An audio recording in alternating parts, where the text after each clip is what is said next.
Ladies and gentlemen, or rather just gentlemen, welcome back to Intel Extreme Masters New York City.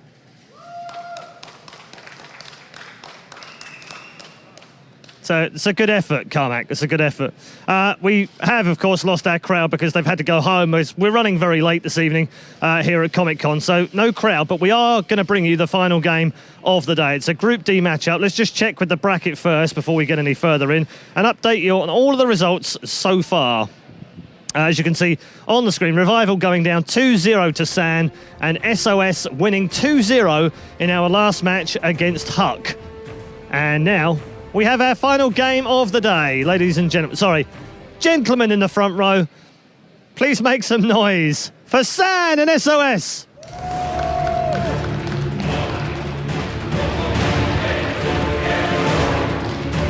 They'll be here eventually.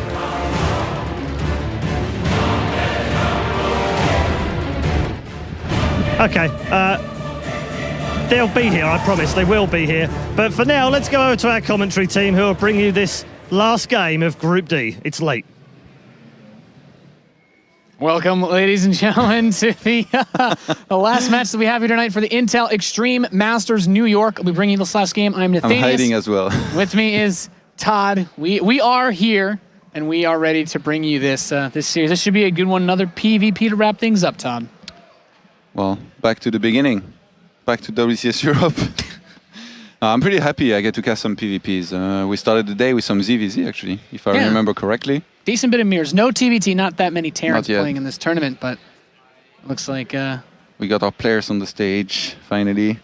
And this is a big match. For any Protoss player, I think almost any good Protoss player would look up to these guys. San, fantastic player, SOS as well. And we've just seen SOS being very strong in PvP. Like I said before, San just recently crushed me in Challenger, so I have to respect him. I have to respect his mirror match. And we're going to get a map vetoes on the way here. Good point. You know, SOS just playing this matchup, feeling quite good. San took out Revival to get up to this point, but... Which is no surprise to me, because I mean, his PvZ is like one of the very best. San has actually just played so well in this tournament, really. The only match that I was able to personally watch was, the series that we did of him versus Hack, and he just seemed to play that standard methodical macro style. Have you seen any of his other games so far in this tournament? Is he just sticking to the standard macro playing, demolishing everyone? You mean San? Yeah. In PvP, actually, I'm tempted to say it's all in, but he does a lot of timings, whether it's on 2 or 3 bases, to punish somewhere he might see a weakness. And I think San's strength is that he has some of the best mechanics out there for a Protoss. Same goes for SOS, but San, he's just so clean. Like, you could literally be doing the same thing as San is doing, taking your natural, trying to throw every tech building at the same time as him. But everything is so fluid. He always transfers probes perfectly at the perfect time, starts his tech and buildings when he has to. And sometimes he's going to find himself ahead of you in supply by 20 or 30 at like the 10th minute, which doesn't really happen in Mirror usually. So I'm really curious to see exactly how SOS keeps up with that and if he can keep up overall in supply and everything else. Yeah, that's also a great point that you bring that up. Even the standard games that we saw from him, just playing both on the even field where he could do what he wanted to do, he was just pretty much a monster. So coming in here, how do you feel about this matchup in general? As far as these two Protoss Titans going at each other, I feel like they're both very high caliber Korean Protoss players. The thing is, I'm not sure if they've played before on ladder or something, and if they would know about it, because everybody's a barcode on the ladder. And I think if SOS tries to play a 2-3 base style, and he does the same as he did against Huck now, when he takes the very quick 2 gases on his 3rd base, he's going to be punished just like I did by San. Basically not taking the gases on his 3rd base and hitting a timing with a lot of gateways and making sure he kills his opponent right there and then. Then again, I mean, it's SOS, it's not me, so... Yeah, I mean, quite a powerful player of himself, arguably. I was kind of known as being one of the stronger Protoss players in the world for a good time, and I think this is going to be a close clash. Like, when I just look at these two players from the outside, both very strong mechanically, very strong at their strategies. San, of course, could be looking for those timings, as you mentioned, but I feel like it's difficult to really give any one of these players a big edge. They both come so far, and I guess it kind of shows the quality of play at this tournament. It's getting a little bit too difficult to call now. Yeah. Especially like if you look at the match, even the matches tomorrow, they're of such high caliber. Like, yeah, it's unbelievable. Every time I look at the groups, at the brackets, everything, I'm like, oh wow, this is actually some of the best player field we've ever seen. Yeah, it really just gets harder and harder for everybody involved, the players that have made it out so far. Hyun, Hero, Curious, and we saw some great games. There's still other big players alive like Flash in this tournament that still have a chance to come back and make another splash going through this, but we're in the lobby. The first map for this Protoss versus Protoss is going to be Frost. Any thoughts on PvP on this matchup? Very large map. Yeah, actually, I don't have much experience with PvP on it, but it's interesting that the third base is actually a little bit harder to take than the natural. That can make for some very interesting situations, I think. And since it's a 4-player map, in the previous PvP that we saw, Naniwa versus Hero, they removed the maps where you could basically be, well, the 4-players map. So they wanted to make sure that they could scout out each other very early on. They could make sure they wouldn't be surprised by any kind of proxy that would be very hard to scout on this kind of map. So that makes for a very interesting game here, in my opinion. Yeah. Well, ladies and gentlemen, we are here to kick off the final match of the evening. It is SOS versus Sun. We're ready. We're on Frost. The players have loaded into the map. Welcome, ladies and gentlemen, to Frost, spawning in the top right position as the red Protoss player. It is Wunjin Star's SOS. I actually just checked, and Hawk and SOS, the 3 maps they were supposed to play as well, was only 2-players map. So this is the first time in a PvP where a 4-players map has not been vetoed. Very interesting. And his opponent spawning in the bottom left position as the blue Protoss player from, I think it's Yo Wolves, it is San. It's Yo Wolves. So it's just like he has the Yo in front of it. I had a hard time saying it yesterday, but I'm trying. Okay. It's very, very interesting. It's a Taiwanese team. Do you know what the wolf said? I have absolutely no idea. All right. Let's see what these players have in store for us here. I wouldn't be surprised if we see a standard gate 13 and 2 gases being taken early on by both of them. I'm going for a little bit late gateway here. Yeah. Quite surprised. I mean, this feels very unusual. Like, you always start your gate at exactly 13. Like when it's coming out, when the probe comes out, you start it. Yeah, and it does give him about a 10-second advantage on that gateway. And I'm kind of wondering, what can Sun really do with this? Because we look at the spawn locations, they are cross spawns. There's a maximum amount of distance between each other on this very large map. Oh wow, he's gonna go for Nexus. After just, maybe he might get a gas before, but although, yeah, I think he's gonna get the gas and then Nexus. This is the same build as we see Protoss using against Terran. Yeah. This is very risky. As I said, this is a 4-players map. It's very unlikely that your opponent is gonna scout you first, and sometimes a lot of players will not even bother scouting because of this. That's why San is taking this risk right now. But SOS, he's going for a scout this game. He's not going to be able to find San first, but he's going to be able to find him as second at least. And he's already gone for very gas heavy, 3+3. So I don't think he can go for some kind of 4-gate or 3-gates, a super strong aggression. He's going to have to go for some kind of tech. Possibly a Stargate here, I think, would be good. Yeah, it's kind of interesting, and as you'd mentioned, this is actually the build that he opened up with against Hack on this very same map. So good memory, I think. Yes. Yeah, I think it's kind of interesting, Todd. Okay, and my next question though is, you kind of mentioned that he took a lot of the gas, and he can only really try to do something with tech. Is it better to have that tech option, or would he have more success going for something like just an earlier regular gateway timing? Yeah, I mean, if he knew exactly what his opponent was doing, he could go for almost anything, like some big aggression with just 1 gas, 4-gate, 3 gates. Into anything, but now having to resort to some kind of heavy tech, he might even be scouted. I mean, SOS needs to start a Stalker now.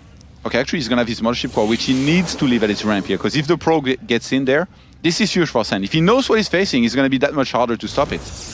Yeah, and we actually have the pylon being placed rather a pretty forward pylon, I feel like, for San, considering that he's not really in that position to get aggressive just yet. He has his own Mothership Core out, of course, which is really useful to get out earlier when you expand. You get the energy together for the Photon Overcharge. Oh wow, Dark Shrine. SOS. I expected Blink. Yeah, on this map. There's a lot of space for the cliffs. Yes. You would think there's So a great much amount of space. positioning to abuse, but it's funny, the last time we thought we were going to get a Blink play, it was the Dark Shrine again. How much can he really do with this? Is a standard follow-up for a fast expansion? I feel like Robo is a pretty good way to go. This is a bit of a gamble, actually, because if San throws down a Robo behind this, which he's supposed to do, he's going to be completely fine. And he's actually going to be quite far ahead. But he hasn't done that just yet. Okay, he does throw on the Robo, so he should be okay. Yeah. And SOS starts his own expansion. Yeah, very, very interesting. I think SOS, after seeing that, kind of realized that maybe the natural follow-up for that would be the robotics facility. Decides, okay, well, I'll just take my expansion and get my own robotics facility. This is big. The probe is getting chased down on the bottom right-hand side. So the proxy pylon is actually going to be quite far from the main of San. Actually, no. The Zealot leaves. He retreats, and the pylon goes up above where that third base could potentially come down. Robotics facility is still about 20 seconds away or so. That Dark Shrine getting very close to about 15 seconds. Of course, is the travel time for the Dark Templar, the warp in. I think he should be able to have an observer out in time to deal with this, but how many units does he actually have to help hold this off? He has 2 Stalkers. I guess Wargate is actually not that close to finishing, but he has the Photon Overcharge plus the Mothership Core, so he's actually going to be quite all right, I think. And in the meantime, it's funny that SOS, he already transferred probes. He didn't want to have to go through too much trouble with saturating his main, so he transferred a few probes to his natural to make sure that he's going to have just 16 in his main, and he's going to start mining very, very well as soon as possible on his expansion. And by the way, San, he's been chrono boosting out a lot of probes, even though he didn't scout any expansions from his opponent. So right now he's assuming a lot of things without taking too much information. That can be very dangerous. Yeah, it's a pretty interesting risk, especially since it's going to pay off quite well for him. If he gets the Observer straight away when the robotics facility is done, the Dark Templar play shouldn't really have too much of an impact on this game. And I feel like the follow-up, if this doesn't do too much, I think like you said, it's a really nice position for Isan because SOS is transition. He's getting his own robotics facility. It seems like they're going to just be playing the same game after that. Yeah, and you know here, if San was against Blink, which he very well could have been, I don't think he would be in a good position. He's only adding on 1 extra gateway. He's not getting a 3rd gateway. He's got 1 photon overcharge, and he's making way too many probes. He's already on 29 probes. He's chrono boosting more. He's queued some more. So he's taking a bit of a risk here, and luckily for him, I think this is going to go well. Yeah, it's one of those gambles that paid off quite well for San, I feel like. And the Dark Shrine is done. The first Dark Templar is being warped in. Let's see what he can do. The Observer's already on the way. The first and the only one for a while, because SOS only got 1 gate. Yeah, that's true. He's can't put up too many units. There's the Dark Templar. Photon Overcharge immediately activated. The probes pulled away. The Observer is out. 0 probe kills. Will not be able to do anything. He does escape with the Dark Templar. Okay, this is something that has been used a lot and really popularized recently. Everybody who opens DT does this. They get a War Prism, they drop a Dark Templar in the main, and they attack with another one in the natural at the same time. If you kill just 5 probes, you've already done some pretty good work. Oh, and the Zealot's not going to be able to do anything here. Yeah, nice. Okay, actually. Gets at least a probe there. 1 probe, not too bad. It's something. Wow, and Sana sent out his Observer here. He went for a 2nd Observer, so he's going to send that across the map. He's getting a 3rd one. Yeah, he knows that this might be coming. Yeah, this is really interesting the way he's just been playing this perfect. I feel like everything's just been going in San's favor so far this game. The War Prism is on the way. I think it might have even passed over that pylon he had by the potential 3rd base. So this is very interesting. SOS sends the Mothership Core to clear this. The Stalkers of San scouting the bottom right-hand side. They see the pylon. They should know that there's going to be, what I said, headed for his base, which is the drop Dark Templar as well. And 1 Dark. Oh, wow. San, he brought 2 Observers to his expansion, but no one in the main. Yeah, this could be dangerous. The Dark Templar is here. There's a Stalker and a Zealot, but like you said, no detection just yet. The Dark Templar is moving in towards that mineral line, immediately going to work on these probes, getting 1, 2 now. He's going to increase that count as much as he can. The Twilight Council at the same time finishes up for some, but that War Prism's still there. The Dark Templar pushing into the natural as well. Force Field blocking it out. Nice little catch there for San. Nice defense. The Sentry and his 2 Force Field. Oh, does not do it on time, and the War Prism will actually pick up the Dark Templar and live with it, so pretty nicely done by SOS, but it's still behind. 46 probes to 43. Not the biggest of lead. And San has a slight supply lead as well. SOS is actually supply lead. Supply caps, sorry. Yeah, he didn't kill too many probes of that, but he still has the Warp Prism. He still has that threat, and there's 2 more Dark Templar here now. He could try to actually fight head-to-head versus some of these units. And back home, actually Sansmo moving into the Templar. We have Immortals on the way for SOS. Here come the DTs trying to fight this off, trying to get close to the Stalkers. Might be able to grab it so close. No luck just yet. The Photon Cannon is there as well to help. Nice. And he actually saves a Stalker. That was really close. Yeah, and it's not every day you get to see SOS being supply blocked. I have to say I'm really surprised. He's maybe a little bit thrown off his game here by the opener of San, and he really felt like he had to put some aggression on. His macro didn't keep up at the same time. Look at San's mechanics. I was talking about it earlier. He's making probes super continuously. He's 54 probes against 49 right now. He's adding on gateways right on time. Whereas, look at SOS's money. He's not spending it very well. He's going to add a lot of gateways now. I wouldn't be surprised if they both go for a third base, but San is just a little bit ahead right now, and I think he's going to want to look to increase his lead. Both players, they go up to many, many gateways. 7 in total for San. How many for SOS? Yeah, count 6. Nice. He's got 5 about to finish. He has 2, so for San at least. But now the Warp Prism's coming out. We have Charge +2, and Archon was just warped in for San. We have the Warp Prism with 2 Immortals moving across the field for SOS. And at the same time, where is that Warp Prism now leaving? No units in it for San. He's taking his third base at the same time. This pylon is still here. He could warp in reinforcements. We do have the probe kind of running around for San, trying to place a pylon. No luck there just yet. He actually has one of the third bases covered of SOS with the pylon. That Warp Prism, though, Todd, he doesn't have anything in it. Just going to be a Zealot drop, perhaps, while this Immortal attack hits. Yeah, this could do a lot of damage by SOS here. He could snipe some very important pylons. And as San's Warp Prism could do a lot of damage as well. Because he has a lot of gateways and a lot of production capability here. So both players, they're going to have to defend very well against this. One mistake too many and they could fall very far behind and lose the game almost instantly from there. Yeah, actually that Warp Prism goes right over SOS's sentry with those Zealots, so he's aware of it. It gets forced back very quickly. The Mortal Drop not able to do any critical damage. SOS misplaced his Nexus on his third base, so he has to cancel and remake it. I really feel like right now he's not that comfortable, and I think that's because San is just playing so well. It's really hard. San seems like he's so difficult to shake up. He's very, very poised right now, keeping his composure. The Immortal Drop hitting this third base of San. He's trying to make something happen here with this force, taking away about half of the shields of the Nexus, while at the same time the pylon does get cleaned up. The Immortal is here, the Archon is here trying to shove these Immortals back. The rest of the army does arrive. He needs to be careful with that Warp Prism. It's lost its shields, and everything only loses shields, Todd. It's all still relatively even here. Yes. I like what you said about San being very difficult to shake up. He's the one doing the shaking up, man. He's the muscle. Yeah, exactly. He's intimidated SOS. And, you know, it's really funny that you mentioned it earlier that he just somehow ends up 20 supply ahead. He is 20 supply ahead without any crazy trades. Yeah. 80 army supply. And what did I tell you? 3 base timing. Yeah, and he's going for it. He doesn't have that gas, as you said. He's taking the gas, but you know, not mining it immediately. Well, he has the Warp Prism here to reinforce, bringing in more Archons. And this is going to be a very difficult push to stop for SOS. I feel this is going to be really tough. Yeah, and by very difficult, I think you mean almost impossible in this situation. It's going to be so hard. He has a Mothership Core, so he can use the Photon Overcharge and possibly one Time War, but San is not going to fight in there. He's trying to move back in to get a better position. He's being chased down right now. He's got to be a little bit careful. The Immortal getting caught on the tail end of that does manage to save it, warping in more units, keeping the Zealots inside of that Warp Prism, and he's pressing in the Archons in the back mineral line of the Natural, kind of spreading out SOS's army. It gives him an opportunity to attack from 2 fronts and try to sandwich this force, but San still at a nice little bit of a supply lead, hanging in tight, and the upgrade's dead even between these players. He's pressing in now towards that third base, trying to take this out. The Nexus Cannon actually tanking a lot of the damage from this Protoss force coming from San, and the Immortals and Zealots with the Archon are doing their best to throw this back. SOS trading about as well as he can, warping in a ton of DTs as well to supplement this force. 5 Immortals against 3 here, and SOS, he has to pull back. The Photon Overcharge ran out.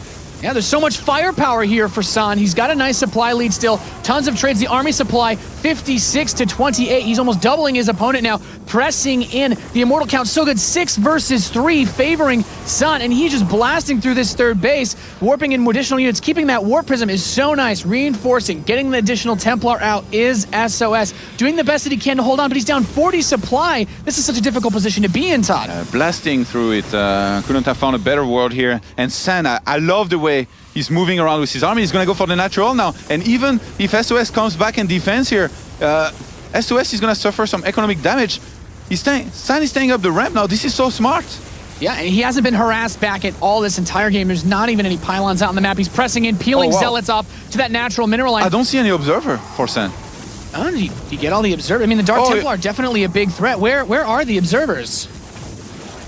Yeah, San's only observer is actually in his main base. He doesn't have anything out there to detect this. He lost it somehow. Shoving him back. He lost his observer. SOS was paying attention. He remembered that he had originally opened with Dark Templars, so he used the Dark Templars to defend, but I mean, he's still so far behind in supply here. San able to inflict enough economic damage to make sure he can secure the game later on. 30 probes to 66. I think San just keeps on warping in units here and A moves. Even against 10 Dark Templars, he still kills him without an observer. Yeah, this is basically the emergency plan. SOS slam the eject button, trying to get the Dark Templar out to try to buy himself back into this game. But look at the army composition of San, though. So many Immortals and Archons. This is a Protoss nightmare trying to stop this. The emergency plan for SOS. He called Mayday. Yeah, exactly. The special agent Dark Templar, and he has a Warp Prism moving along the bottom side of the field as well, with 4 Zealots doing whatever he can to basically pull San back. He really doesn't want him to go for this Doom March, and well, it's coming. The Observer is here refreshed to help fight against this. There is no way San is going to throw this away. That's not what he does. San crushes nerds, and I think he's just going to go for one more attack, and SOS is just... There's no way he can hold. 67 to 101. I would be in shock if he managed to hold this. And it doesn't look like there's any potent overcharge this time around either, so he's pressing in the Archons, trading blows here. He's up 105 army supply to 73. Time Warp gets placed preemptively, slowing the army down, buying him a little bit of time to press up here. It's 9 Archons versus 5. There's so much firepower here. He's just trying to focus on the natural expansion Nexus and trying to bait this army up as much as he can. The Zealots chewing apart that mineral line as the army retreats. His +3 attack coming in at the same time and just continuing to bolster his forces back home, bringing this army larger and larger. That one Immortal is he's well positioned here. The Hardened Shields work for a Dark Templar. It's very funny to watch them fight. But now the engagement is finally happening. He's bringing it all. All these Archons, the spread so good for San. Up 100 supply versus his Protoss opponent. SOS getting demolished now. 50-40 supply. GG. San takes game number 1 in our final match of the evening. My God, this guy is good. Did he even lose a single map since the beginning of this tournament? He's been crushing everyone, and now SOS too.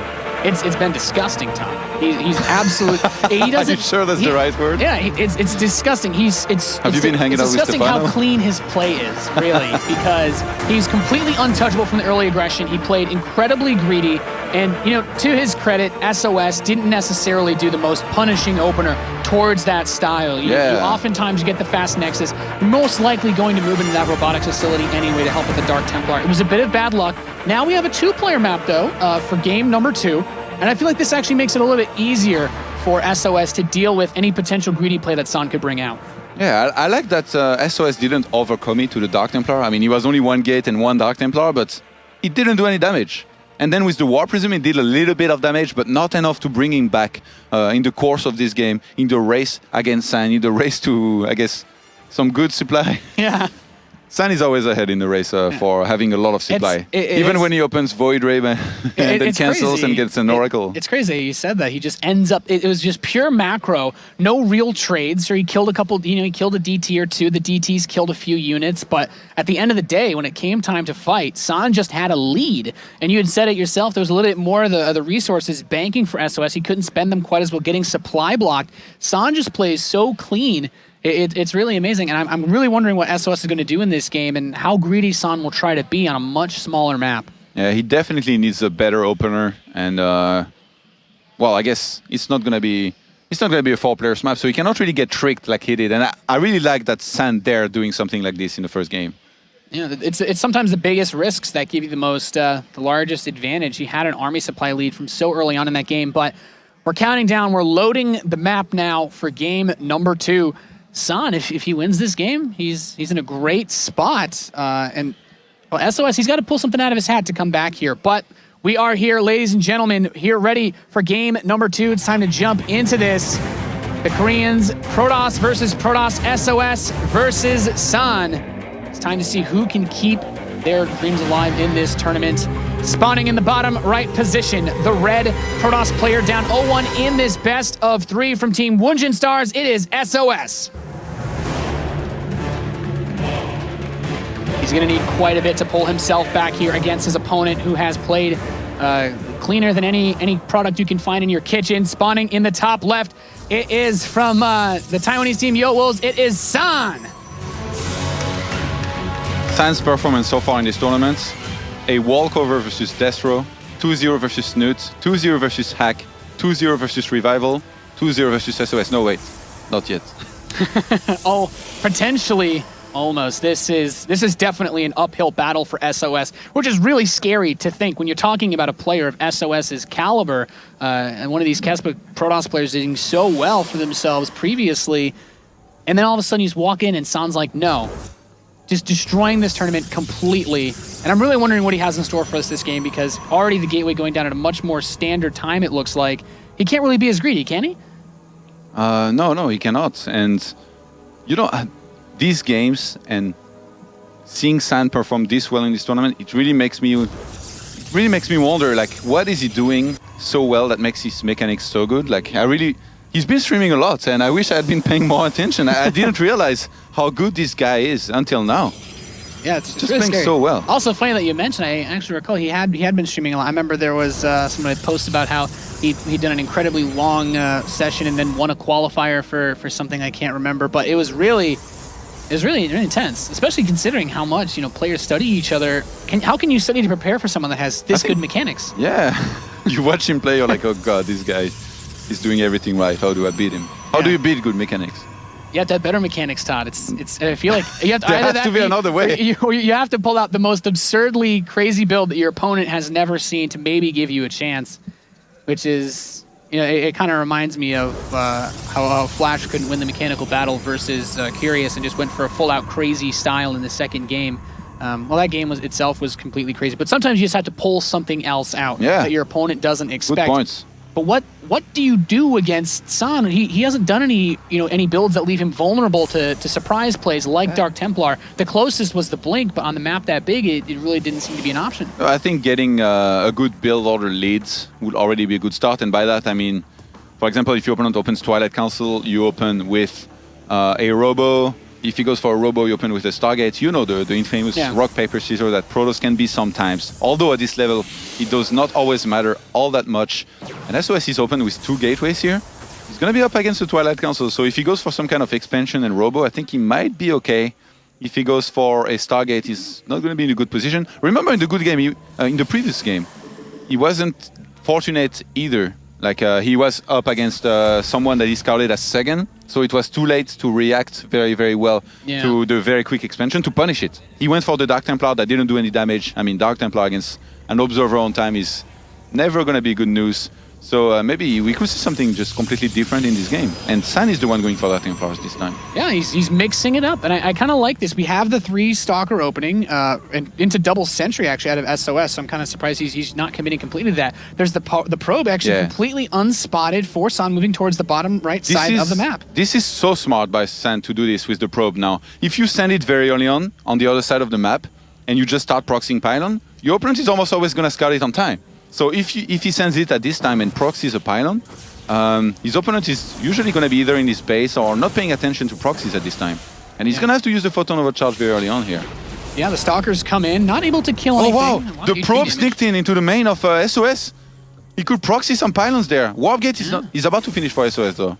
Very scary situation to be in. I mean, there's not too many units there, just the Sentry to help defend. The Mothership Core actually was out on the field as well with those Stalkers. Darkshrine getting very close. The robotics facility is halfway done, though, for SOS. So he has a good opportunity here, I feel, to get some defense out in time.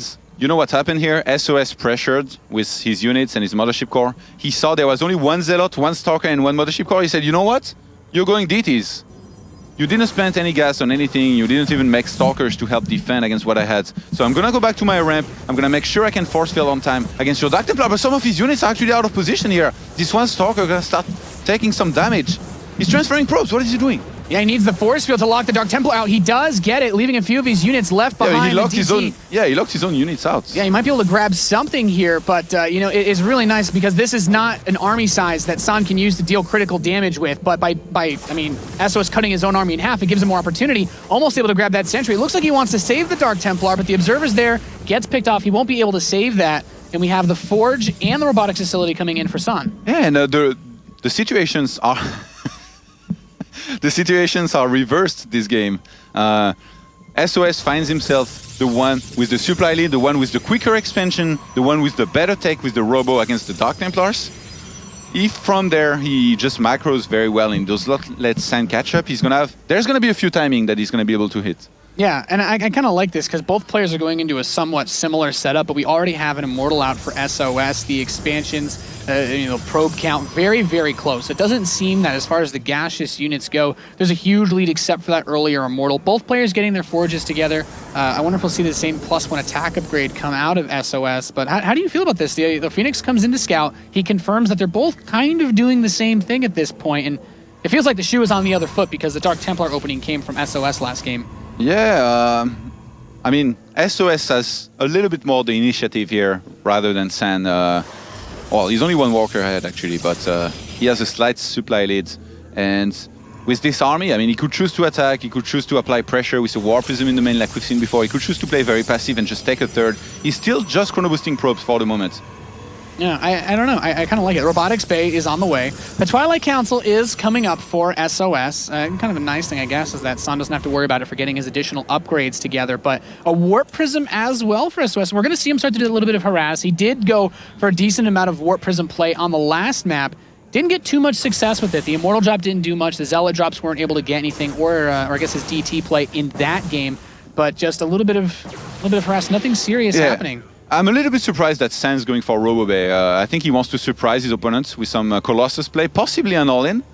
And this is very surprising because already having the Twilight Council, the usual tech path that you go for after Dark Templar is just Charge Lot, Archon, and Immortals. But San, he might try to prevent this from being scouted with the Hallucinated Phoenixes. He's just going to try to catch them all the time. And the later SOS sees this, the stronger it's going to be. And if San hits the timing with 1 or 2 Colossus and lots of gateway units, this is going to be so hard for SOS to deal with it, because as San, you just time warp and you just do a ton of damage. You pull back, you attack, and every time you stutter step like this, you're going to be doing a lot of damage onto your opponent. Yeah, he tries to slip another Dark Templar in there. No luck. He's basically like a gut check, making sure there is an observer. There's something there to defend it. Yes. As you said, that Templar Archives completing very soon for SOS. The Colossi are on the way. We have the Extended Thermal Lance. The +2 attack slightly ahead for San. And we have Charge on the way for SOS. Do you feel that the Charge helps him against this Colossus setup? It's not about the charge. It's about how many Archons and Immortals he can get behind to do a lot of damage. The Zealots are not going to be all that important. They're just here to tank some damage and just run in and die. Fair enough. They're the Suicide Soldiers. The War Prism with these Immortals spots the pylon, takes that out. Third base is on the way for SOS. We do have the Colossus production continuing. Charge is going to start up for San. The War Prism is making its way across. Well, how much can he really do with this? I feel like this setup for this War Prism with the Immortals, is he actually going to go on either side of the field or just pylon hunt? Not... usually, like, you want to try to do some damage, but now we are at a point in the game where it's the 12th minute. You should expect your opponent to always have enough to deal with this quite well. So I think you just want to do some small damage without committing too much. Remember what happened before, when he lost the Prism with the 2 Immortals. That was not good. Yeah, that was... yeah, he did actually lose the Warp Prism with the 2 Immortals versus Huck. It was on this map, too. So trying to do a little bit too much can always be a threat. +2 attack is finishing up, as well as the Colossus range. Dark Templar gets caught at the tower, keeping an observer with the army. Very smart play from SOS. Now, Todd, we talked about this Colossus play. He is taking the third base, but at what point is he going to switch away? Is just going Colossus right now and not investing as much into the Templar tech a smart decision at this point? Yeah, he could go for his timing still with this. This is a bit weird. San had pylons on his third base, or taking the gases. This might be just a fake third base, basically. He stopped pro production for the most part, and he adds 1 more gateway. I think San's gonna go for a timing with this. Yeah, 3 Colossus. He did the same against me, thinking back of it, and it worked. Yeah. It seems not. He hasn't invested anything else aside from the Nexus, as you said, and he's starting to press out a little bit. Both players need time warp here. He does throw the time warp down. Both players locking each other's armies in, using the Warp Prism, trying to move some of these Zealots around. The Proxy Pylon is there. Does manage to snap one of the Archons, and a recall back to that third base for SOS. A little bit worried here. Is this full pressure coming? That Nexus is actually going to complete. Oh, and Immortal gets caught in the middle of the map, and I'm not sure SOS is going to have enough here, actually. This is going to be so hard for him. He's got 4 Immortals, 3 Archons right now. And with this War Prism, I think his best shot is to pick up 2 Immortals, to drop them behind the army, start targeting down the Colossi, and warp in a lot of Zealots. That's a lot of things to do, but he can... If he does that, he's going to be maybe okay. But the army of Sen...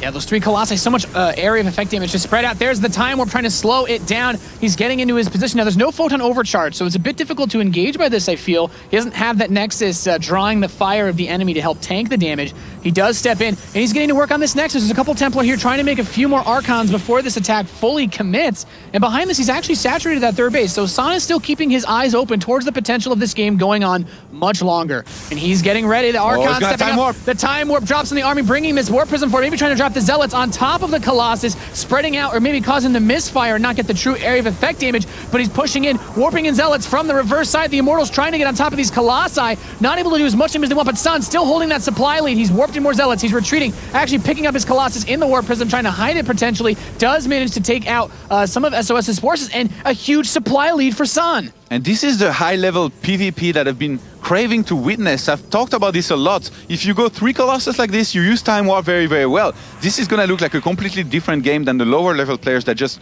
basically attack and wait, hope for the best. And this is what we've seen here from San. He's made this work. So few players can make this work.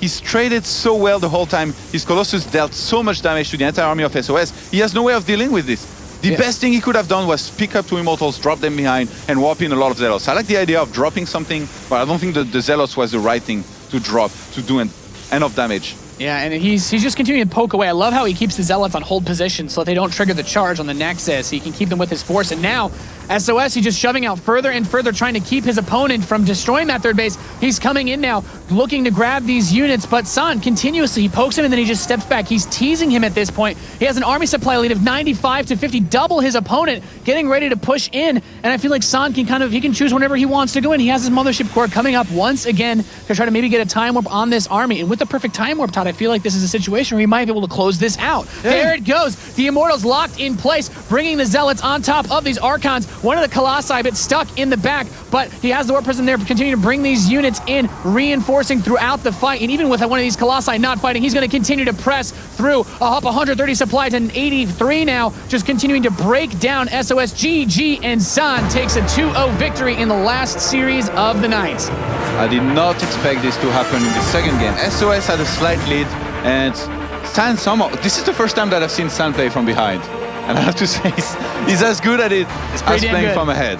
Yeah, fantastic play from San. So incredibly clean all the way throughout this series. And he's really happy with this win, you can see. He'd be happy with this whole tournament run. The players he's been able to take out, how well he's performed, holding off pretty much every possible level of aggression, getting away with being greedy. And as we saw in that last game, pretty much failed aggression with the Dark Templar, but still recovered very well and just dominated, really, SOS in that whole match. Yeah, he does everything very, very close to perfectly, a lot of the time perfectly, and in this game, his mechanic again just showed. He was taking the third base without committing too much. He was committing a lot to his attack. He had to make it work.